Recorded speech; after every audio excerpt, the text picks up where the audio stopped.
Então, eu dividi essa apresentação sobre os processos de construção social do risco em três partes, né? A sociedade de risco, a teoria cultural do risco e o contexto brasileiro, né?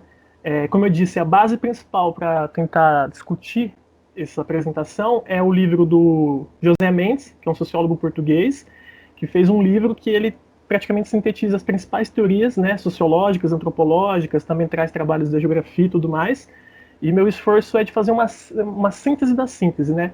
Eu gostaria de poder falar muito mais, mas eu sei que isso não é possível e então eu vou tentar pegar alguns autores que eu considero que são centrais, né, autoras e autores, né? E aí eu vou tentando mostrar qual que é a minha interpretação, meu ponto de vista sobre esse tema, né? A ideia de começar apresentando a sociedade de risco seria mais com a finalidade de trazer um contexto geral sobre o que seria a modernidade, né?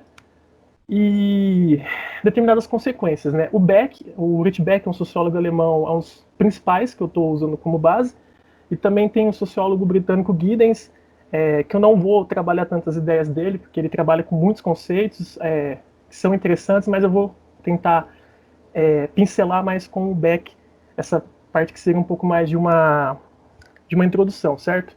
Então, é interessante porque o sociólogo alemão aí, o Rich Beck, ele vai falar sobre as transformações que a modernidade vai trazer, né, pro todo, né, para todas as sociedades. Então ele vai falar que essas mudanças, né, vão ser no estilo de vida, na estrutura de poder, nas formas políticas de participação, de coerção, de formas cognitivas, né. Então ele vai falar que as consequências do desenvolvimento científico industrial vão trazer uma nova, uma nova forma de organização para o mundo todo, certo?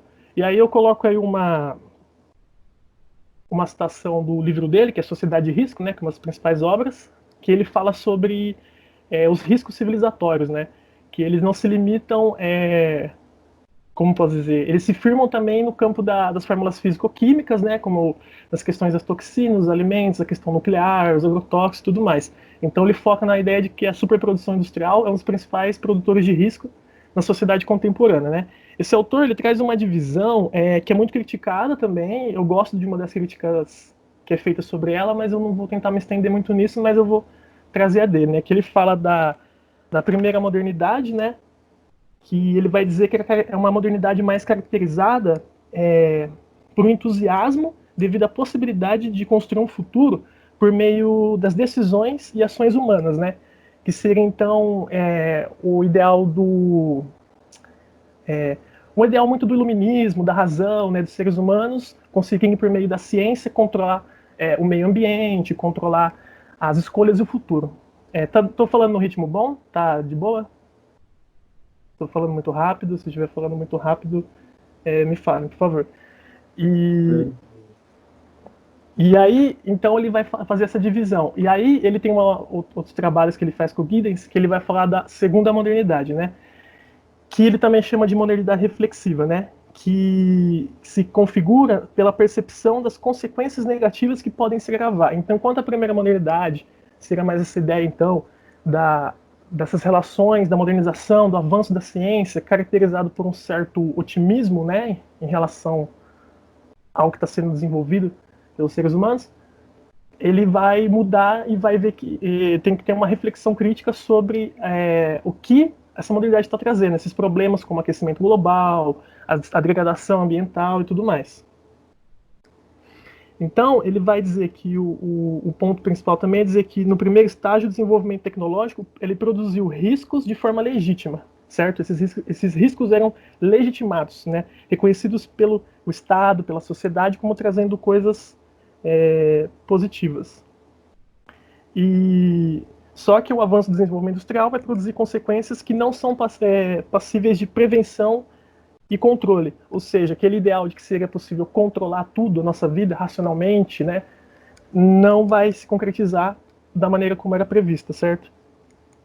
Então, as expectativas que se tinham com a primeira modernidade, como a ideia de progresso técnico-científico, progresso econômico, elas começam a desmoronar, e com isso vai surgir então o que ele chama de modernidade reflexiva. E tem uma visão desse sociólogo aí, do Beck, né, que fala da modernidade reflexiva, que acaba sendo criticada porque ele acaba tendo a ideia de que só a sociedade só pode avançar se ela for reflexiva, porque assim, ele traz uma ideia interessante, que é o questionamento sobre a possibilidade de controle, sobre a natureza e o meio, só que ele também acaba ficando preso a uma ideia um tanto evolucionista, né? Ele está falando de um lugar específico que é a Europa, né? E o processo de industrialização, desenvolvimento urbano, toda a modernização que aconteceu lá é completamente diferente do que aconteceu na América Latina, na Ásia e na África, né? Então tem autores que acabam criticando muito ele nesse aspecto. Mas ainda tem muitas contribuições que são pertinentes, porque ele fala sobre a sociedade global de risco, né? De que o padrão distributivo dos riscos da modernização possui uma tendência imanente à globalização.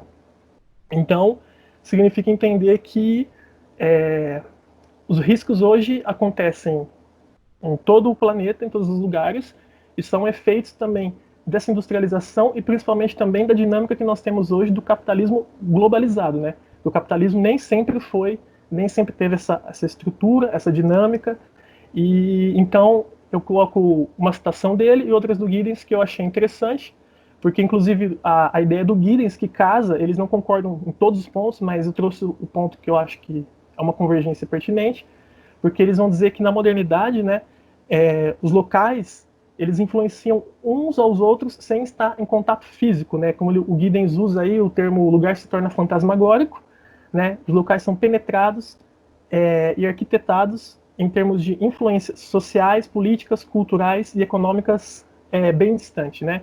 O que estrutura o local não é simplesmente o que está presente na cena. A forma visível do local oculta as relações distanciadas que determinam sua natureza. Isso também casa com o que a gente discutiu na outra aula sobre o desastre em cascata, de como esses impactos são extensos, né? E isso tem que ser entendido tanto no que a gente compreende quanto sistema capitalista e também quanto modernidade, que são duas coisas que, na minha leitura, né, do que eu entendo, se desenvolveram lado a lado, né? Aí entrando um pouco agora na teoria cultural do risco, né? A Douglas, que foi a autora que eu comentei na outra aula, né? Que é uma antropóloga, ela traz uma contribuição muito importante porque ela foi uma das primeiras a criticar a abordagem técnica e quantitativa, né? Que eram umas abordagens muito feitas por profissionais da engenharia, da física, da química, né? Que tentava quantificar os riscos, né? E isso acabava sendo uma visão considerada um pouco acrítica, segundo essa autora, principalmente porque não dava muita importância para o papel da percepção, do comportamento, dos valores culturais que grupos e sociedades têm diante de determinadas ameaças, né? Então, essa autora ela vai enfatizar os elementos culturais das definições de risco, né? Ela trabalha com a teoria socioconstrutivista, né, para entender a questão do risco, e a concepção praticamente considera que os indivíduos eles são ativos e organizam a sua própria percepção e são capazes de impor o significado que eles têm, enquanto grupo ou comunidade, aos fenômenos. Então, esse tipo de interpretação acaba implicando uma observação subjetiva, estrutural dos diferentes domínios do risco, onde o ambiente constitui o modelador da percepção e permite explicar, né, a valorização do risco, né? E ela então ressalta essa ideia de que a seleção da relevância do risco seria um fator cultural, certo? É influenciado pela cultura de uma sociedade. Aí eu trouxe algumas ideias para tentar exemplificar um pouco essa discussão, que seria pensar na questão da condição material, na condição econômica, na ocupação que cada indivíduo e grupos tem na sociedade, né, que a gente vive, e como isso tem a ver também com essa questão da percepção, né, pensando na cultura consumista, nas necessidades de trabalho, tudo mais. Então, por exemplo, a gente pode pensar como exemplos, isso é uma coisa que eu andei pensando, na questão, por exemplo, da situação dos moradores de rua, dos trabalhadores de usina, dos trabalhadores em barragens, das pessoas que ocupam áreas de risco, né, temos que entender, então, na cultura, óbvio, não só enquanto uma sociedade, né, o Brasil, enquanto a nossa cultura como um todo, porque ela é muito heterogênea, então pensar também nesses grupos e sempre pensando, então, na dimensão subjetiva, né, como que eles interpretam a realidade deles a partir do contexto social deles e como isso pode contribuir para a gente construir uma análise científica bem crítica, né, e entender melhor. Um caso que eu acho muito marcante, que dá para pensar ainda nessa questão, que eu peguei, que eu trouxe aqui, mas eu não consegui colocar no slide, porque eu não pensei em como colocar, então eu só vou comentar que foi um vazamento em Bhopal, em 1984, tá? Bhopal é na Índia, certo? E lá teve um vazamento em uma fábrica de agrotóxico que despejou no ar praticamente mais de 40 toneladas de gases tóxicos. E, de acordo com a fonte que eu peguei, morreram mais de 2.000 pessoas, certo? E outras sofreram queimaduras nos olhos e pulmões. Se vocês pegarem lá na internet, tem algumas fontes que falam que foram mais de 3.000, né? No History e no NetGeo lá, eles têm uns documentários que são muito interessantes e causam muito impacto, as cenas, né? Que mostram como essas pessoas que trabalhavam na fábrica lá foram afetadas, né? Então, pensar assim, que eu não consegui ainda coletar tantos dados dessa questão, mas a gente sabe que a Índia foi colonizada pela Inglaterra, né? E lá eles criaram fábricas e também foram responsáveis pelo processo de pauperização da população indiana a um nível que não existia antes da chegada dos ingleses, certo? Então, provavelmente, essa fábrica ou é uma fábrica de alguma empresa inglesa, se não for uma empresa inglesa, deve ser uma empresa americana ou alemã, eu não sei, mas a gente consegue ver qual que é a situação, né? Entender o aspecto cultural e a percepção de imaginar pessoas que sofreram um processo de com a colonização dos ingleses, um processo de empobrecimento, de como pode dizer, genocídio, né? Também durante o período em que o Churchill era o ministro da Inglaterra, houve um genocídio lá na Índia que é muito pouco falado ainda, infelizmente. Então você tentar entender qual que é a percepção desse próprio povo, desses trabalhadores dessa fábrica, quais as condições em que eles estavam e como e pensar que eles vêm desse processo, né, de colonização, de muitos conflitos, pobreza, e aí eles são obrigados a trabalhar numa fábrica para não morrer de fome. E aí eles são afetados por isso e a gente sabe qual que é o descaso que é feito com esses grupos, né?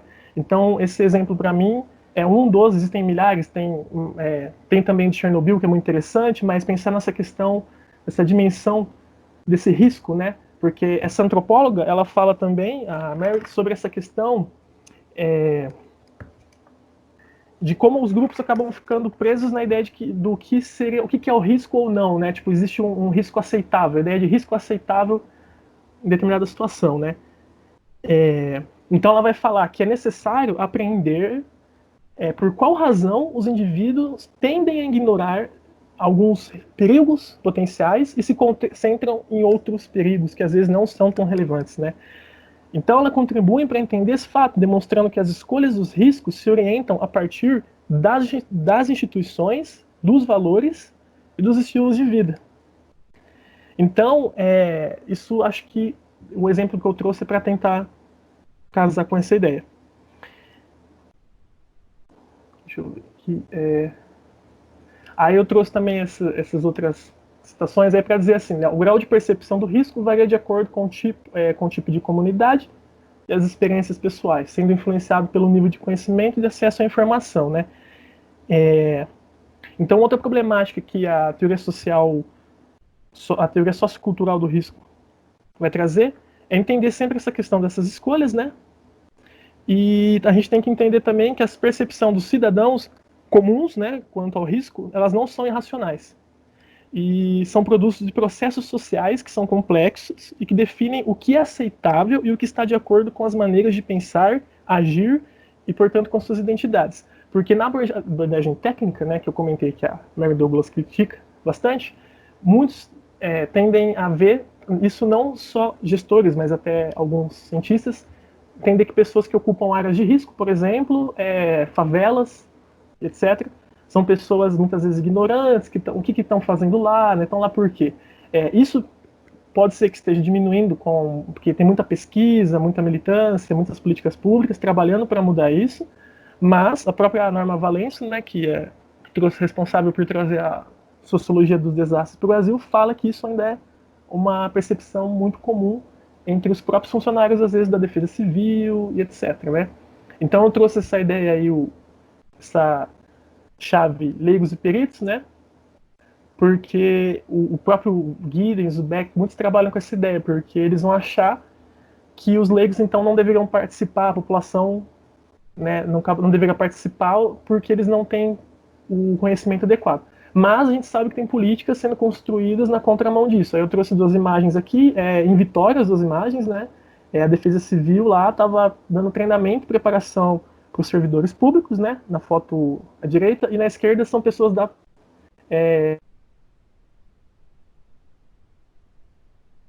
própria, sabe que tem trabalhos sendo feitos nesse sentido. E isso é importante para compreender, então, a percepção dessas pessoas é importante para a gente compreender o processo de preparação e resposta de um grupo ou comunidade aos riscos e aos desastres, né? E a gente entende, é claro, como desafio, que as percepções que existem, elas são muito heterogêneas, né? As percepções dos riscos, e isso constitui um exercício difícil, que a gente sabe que existem muitas incongruências entre as percepções por parte dos diferentes atores, né, como os munícipes, as autoridades governamentais, as ONGs, entre outros. Né. Enfim, né, a construção social do risco ela é apresentada como uma consequência das formas de comunicação, condicionando os riscos que percebemos e a importância que lhe atribuímos. E aí, para seguir no raciocínio, falando um pouco sobre o contexto brasileiro, temos que entender que o risco envolve uma decisão na qual os grupos sociais obtêm vantagens em detrimento de possíveis prejuízos futuros. Eu trouxe a ideia de conflito socioambiental porque ela também ajuda a entender, né, o processo de construção social do risco. Como a gente pode observar, eu trouxe uma imagem da região serrana em 2011, que teve um desastre lá, e também de Mariana, em 2015, certo? E aí eu trouxe essa definição, que eu achei pertinente, né, que fala que o conflito socioambiental surge dos distintos modos de apropriação econômica, social e cultural do mundo material. São situações de disputa sobre a apropriação dos recursos ambientais em que existem condições assimétricas no acesso às condições naturais, assim como na disposição dos afluentes. Trata-se, portanto, de lutas políticas e simbólicas em torno do sentido e do destino dos territórios. Pensar nessa questão das ocupações, né, em áreas de risco, do processo como fala, da construções de favela no Brasil, do processo da má distribuição de riquezas que existe no país, né, todo esse processo histórico é fundamental para entender essa dinâmica, né, dos conflitos socioambientais no Brasil, e também, principalmente, o caso de Mariana, que chama muita atenção, né, Brumadinho também, mas Mariana tem esse trabalho que eu peguei como referência para falar do conflito socioambiental. Ele é muito interessante, esse trabalho, porque ele mostra como as empresas, né, a Samarco, no caso, o desastre que a gente sabe, né, foi da Samarco, foi a responsável por essa catástrofe, ela atuou e pagou empresas para poder desmobilizar as pessoas que sobreviveram a esse desastre, que eram pessoas que estavam lutando pelo seu direito, né, a ter um imóvel novo, receber uma indenização, coisas do tipo. E esse estudo aí, ele mostra como que as empresas atuam para prejudicar realmente, para não indenizar esses grupos, para permitir que eles continuem assim. No trabalho que eu li, ele fala que a empresa chegou a fingir que estava ajudando e colocava as pessoas em hotéis separados, em lugares bem distantes, para evitar que esses grupos se reunissem para discutir o rumo da vida deles, né? De como eles vão discutir uma possível retoralização, uma possível reinserção na sociedade, e a empresa tinha, né, dinheiro para isso, né, condições para ficar impedindo o processo de reconstrução da vida dessas pessoas. E o Estado e as instituições, quando não ajudando a empresa, também eram negligentes e não atendiam as demandas. Né? Tem documentários curtos, muito interessantes, que também falam, que aprofundam sobre esse tema. E também a gente sabe qual que é o grupo social dessas pessoas que morreram aí em Brumadinho, que morreram nesse desastre da região serrana. E então entender isso como, né, como essas dinâmicas de classe também estão dentro desse problema. Né? Então, a gente tem que entender também no contexto brasileiro do risco, a gente entende que as estruturas precárias de moradia alimentam um estigma social que é perpetuado não somente pela sociedade, mas por vezes faz parte da perspectiva do agente de defesa civil. Então, eu entendo isso daí como esse ponto, não generalizando, mas infelizmente são coisas que acontecem, né? E, e aí a gente sabe qual que é o nosso papel também, enquanto cientistas, contribuir para a formação de diversos setores, né, e aprender com eles também, certo? Para melhorar a preparação, a prevenção e a mitigação dos desastres e não piorar a situação, como infelizmente ocorre em alguns momentos, né? Então, também, além disso, a distribuição desigual dos bens e serviços públicos, né, como coleta de esgoto e resíduos, abastecimento de água encanada, agentes de saúde, constitui um dos principais fatores de risco e vulnerabilidade socioambiental. E também a carência de oferta de serviços de saneamento cria um ambiente favorável à propagação de doenças, né? Então, tentar entender que os riscos e as diversidades são mais trágicos para os mais pobres e mais vulneráveis. E sempre entender, então, essa dinâmica, né? Enquanto um processo, como cada grupo entende isso, é fundamental, não só os grupos que se encontram em áreas de risco, mas também os que atuam, né? Não só a defesa civil, a gente sabe bombeiros, em alguns casos, até o exército chega a atuar, né? Como foi o caso do desastre de São Luís do Paraitinga, o desastre agora recente na Baixada Santista também teve atuação de 25 soldados, né? Tiveram que convocar o exército para poder ajudar, porque a tragédia foi muito complexa e causou muitas perdas, muitos danos. Então, seria, enfim, síntese, tentar entender esse todo e contribuir com a ciência que pode melhorar, né, criar políticas públicas e ações mais eficientes. É mais isso, aí que eu coloquei algumas referências do que eu usei, e se alguém tiver interesse, e é isso, seria mais isso mesmo. Eu espero que tenha dado para entender aí, espero não ter falado muito rápido, e minha ideia de apresentação era mais isso mesmo.